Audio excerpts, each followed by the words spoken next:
I always felt stifled by, because even if it was a musical, it would be the same lines, the same songs. And once I started singing in clubs, there was no replacement for that, because it's so spontaneous, you know, especially when you have that synergy that happens when you're with a trio for a long time, and you can just call a tune and you don't have to worry about shuffling charts or doing anything like that, and really start reading a crowd and trying to create an atmosphere and an arc to a performance. It's just so much more creative for me. The songs that I choose are chosen very specifically because I have some sort of emotional connection with the lyric, and the music moves me in some way. Ultimately, I like to take a room, whether it's 1,200 seats or 30, and create an atmosphere that is like you just went over to a friend's house and you had a great dinner, and then you're sipping cognac and you all retire to the living room and someone sits at the piano.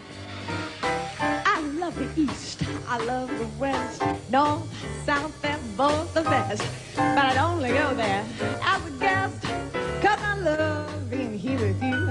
I love the beach, love the show, I love the rocks, and what is more, with you there, they'd never be a bore. No, I love being here with you, and singing in the shower, laughing by the hour. Life is such a breezy game. I love all kinds of weather, and now that we're together, well, I love to hear you say my name. I like good wine and fine cuisine, candlelight, and I love that scene. Baby, do you know what I mean? I love being here with you. I love being here with you. Well, I love being here with you. Just you. It's hard to describe Sarah Vaughan. She was so many things. I snuck down into her dressing room. I think I was 20 years old, and I went down there and I introduced myself and said that I was a singer, and stayed for her second show, and was waiting at the bar for one more glimpse of her. And she came up in her stretch pants and this weird shirt, and I said, you know, youthful exuberance, "We're going to an after-hours jazz club. Would you like to go with us?" And she said, "Oh, honey, you get in your car, we'll follow you." And so I thought she was blowing us off, but her limo driver followed us the entire way, and she sat at the back of the bar and drank all night, and I got to sing for her, and it was fun.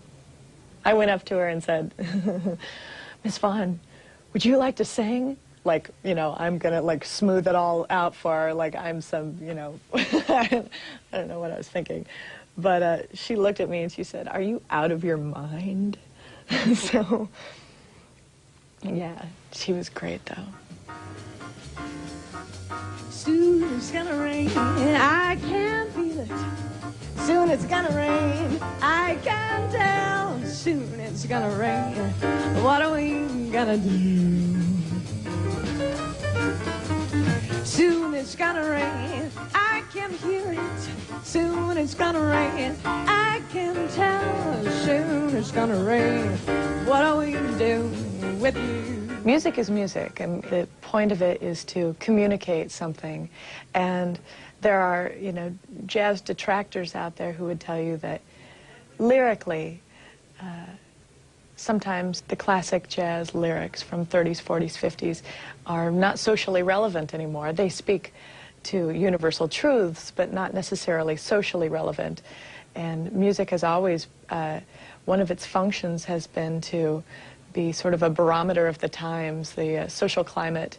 And so in that way, it's unfortunate that people aren't writing more new jazz tunes. But I love all kinds of music.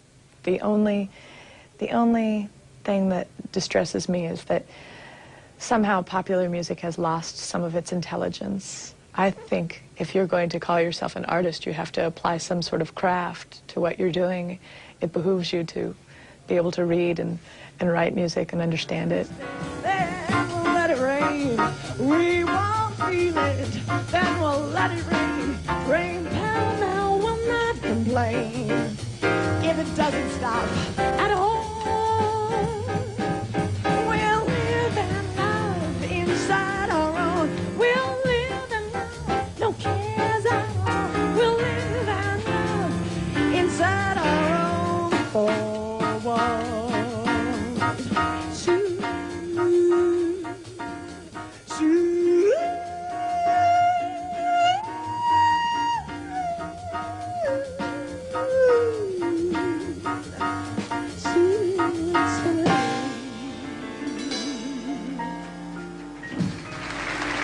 I once snuck into Joe Williams' dressing room, handed him a demo tape, came back the next night, and he said, well, I listened to one song. And first of all, let me tell you, I was 19. He said, don't sing Good Morning Heartache.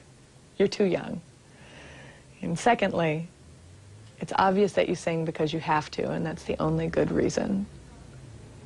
And I didn't really understand that for a long time, but I do now. It's just not a career choice that you would choose arbitrarily because it's not easy. My father's passed away, so sometimes it's charged emotionally. It's the greatest gift he ever gave me was the love of the music and the understanding of the beauty in simplicity. My dad was writing tunes when jazz wasn't jazz, when jazz was popular music. So it's really wonderful to sing his tunes. It's